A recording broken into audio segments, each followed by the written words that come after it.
एक बार गौतम बुद्ध वैशाली नगरी में धर्म प्रचार के लिए जा रहे थे। जब वे नगरी के बीचों बीच से गुजर रहे थे, तब उन्होंने देखा कि कुछ सैनिक एक लड़की का पीछा कर रहे हैं। तभी वह डरी हुई लड़की एक कुएं के पास जाकर खड़ी हो गई और वह हाँफ रही थी और प्यासी भी थी।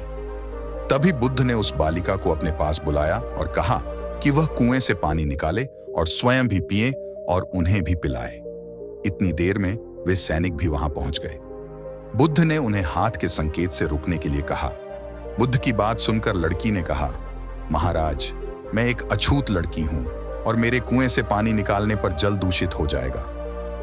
तभी बुद्ध ने उससे फिर कहा, बालिका, बहुत जोर की प्यास लगी है, पहले तुम पानी पिलाओ। कुछ देर बाद वैशाली नगरी के राजा भी आ गए।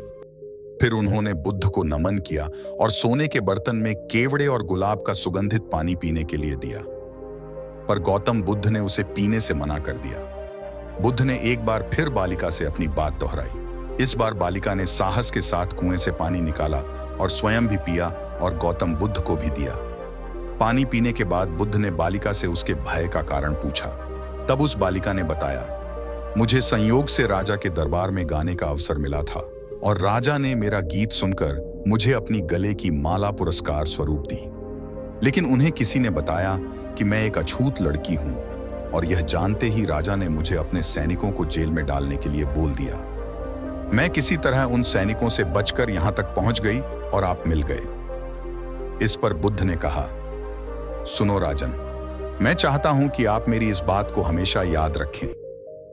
कोई भी मनुष्य की पहचान उसके धर्म और जाति से नहीं, बल्कि उसके स्वभाव या उसके अच्छे काम से होती है। जिस बालिका के मधुर कंठ से निकले मधुर गीत का आपने आनंद उठाया, उसे पुरस्कार दिया, और जिसके कार्य इतने अच्छे हों वह अछूत हो नहीं सकती। और उस बालिका के साथ नीची सोच और छोटे कार्य करके अछूत होने का परिचय तो आपने दिया है। इसीलिए मेरे नजरों में यह बालिका नहीं, बल्कि आप अछूत हैं। तभी राजा बुद्ध के सामने शर्मिंदा होने के अलावा और कर भी क्या सकते थे। उन्होंने बुद्ध से क्षमा मांगी और वहां से चले गए।